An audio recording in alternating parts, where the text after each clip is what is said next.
Welcome to our channel. Today we how to enable Amazon. Begin by logging into your Amazon Associates account using your credentials. Once logged in, navigate to the Tools section located in the top menu. From the drop-down menu, select Mobile App to access the mobile app tracking options. You will see an overview of mobile app functionality. Look for the option to create a new mobile app tracking ID.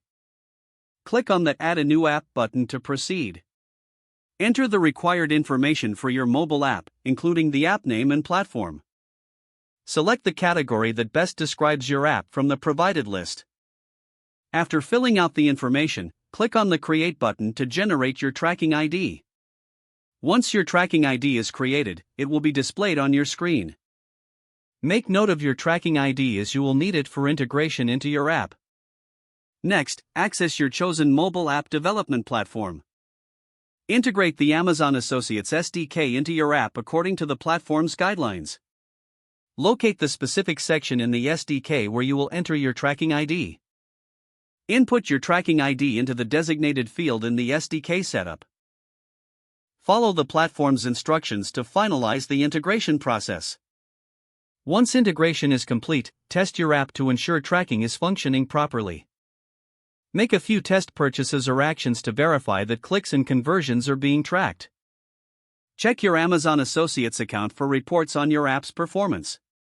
Monitor your app's performance regularly to optimize and adjust your strategies.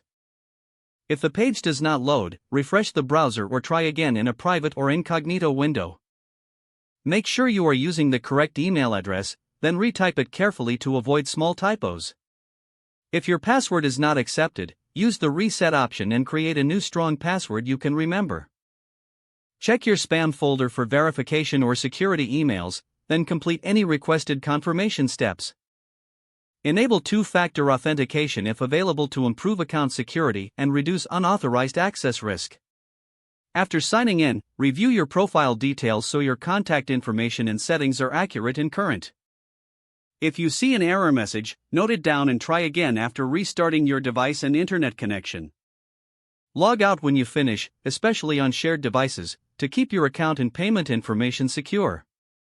Don't forget to like this video and subscribe to our channel for more step-by-step tech guides.